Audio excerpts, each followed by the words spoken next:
first to people that we never thank when we come to these rallies. That is the people that actually plan the rallies and do a lot of the hard work and put a lot of effort behind it. So let's give them a round of applause, guys. Thank you, Heather. Well, we had an opportunity to go all across the country with our message. I can tell you a couple of things. One thing is that everybody's listening. Everybody's watching Wisconsin. And another thing is that we have touched lives of Americans all across the United States. And they're watching. But I did get a good chance when I was in Portland, Oregon a couple months ago. I don't know. It doesn't necessarily apply to our message, but I think it's pretty important. It's real short. It goes a little something like this. It says, banks get bailed out, people get sold out. So we're going to say that real loud so they can hear it back in Portland, Oregon. I told them I'd bring it back home. So 1, 2, 3. Banks get bailed out, people get sold out. Banks get bailed out, people get sold out. Banks get bailed out, people get sold out. Banks get bailed out, people get sold out. Banks get bailed out, people get sold out. Banks get bailed out, people get sold out. Very good, very good. So I'm going to keep it real short. We've been asked to keep it brief. We know it's cold out here. So I only have 2 questions. My first question is, what is the role of the union? Well, I'm going to tell you. The American dream. The American dream we look at as an opportunity. Well, the role of the union is to make the American dream an opportunity to live with dignity and to enjoy the fruits of your labor. We're asking for appropriate pay for hard work, affordable health care for us and our families, the ability to buy a home, the ability to send our kids to college, and to live decently in retirement. These are the values that we fight for, and these are the values that we fight for in the union, each and every one of us here today.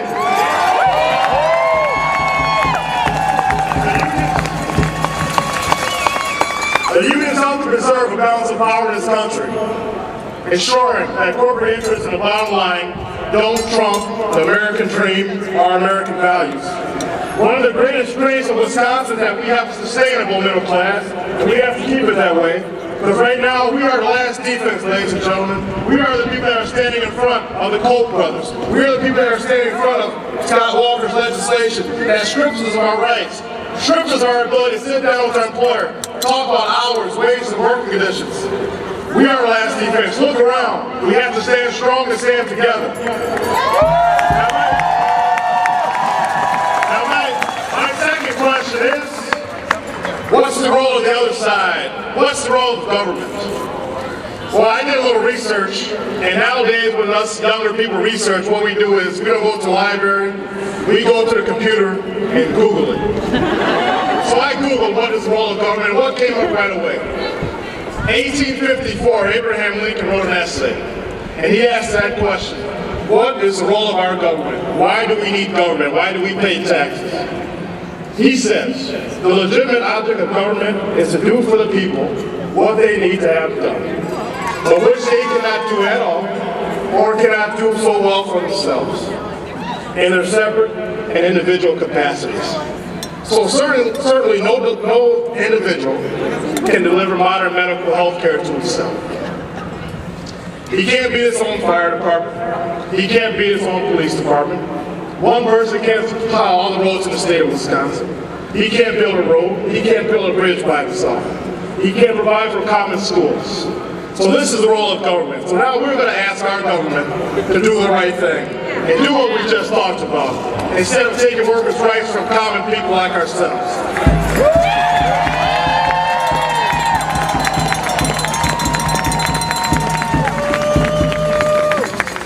What is our government trying to do right now, or what is the state of Wisconsin? Republicans. I don't like to call them Republicans. There's something farther reaching than Republicans. Because Abraham Lincoln was Republican. Abraham Lincoln was Republican. These aren't Republicans that we're dealing with, ladies and gentlemen. This is a whole new fight. Something we've never seen before. These are radicals.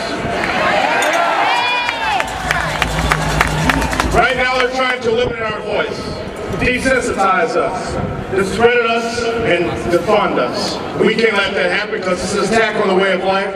This is an attack on our power. I heard a term the other day in Baltimore last week. It was called the pornography of power. That's what we have going on in our state, the pornography of power. Right now, 1% of the nation controls 42% of the wealth. The pornography of power. And they want more. They don't want just us, they want more than what the 42%. Many compare our movement right now to the civil rights movement. Yep. Many compare it to that. But if there was one critique of the civil rights movement, it was that they became somewhat complacent. And they became complacent with the many victories that they won during that day. Brown versus the Board of Education in Topeka, Kansas. Voting Rights Act of 1964 and 1965. Now these were all important pieces of legislation. There are other important pieces of landmark legislation that got us to where we are today. But they stopped taking it to the streets. They stopped doing what we're doing right now and rallying and letting them hear right behind us in our house what we want. And not what we ask for, but what we demand. Now maybe they stopped taking it to the streets because there was no need for those type of tactics anymore. Maybe it went from the streets to the courthouse. But they stopped having sit-ins. They stopped going to restaurants, sitting there, making their voices heard. Well, I gotta tell you, I think maybe they lost their sense of moral outrage and their sense of anger. But I'm here to tell you today that we have to reclaim our moral outrage and our righteous indignation because this is our time and we are the fire of our lifetime. This is our time. Because this is our time.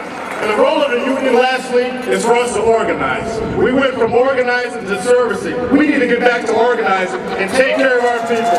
We have to keep the pressure on. And we have to keep the pressure on and let them hear us. We got to make sure that AFSCME, SEIU, AFT, WEAC, firefighters, police officers, UAW, we all stick together and we bond together.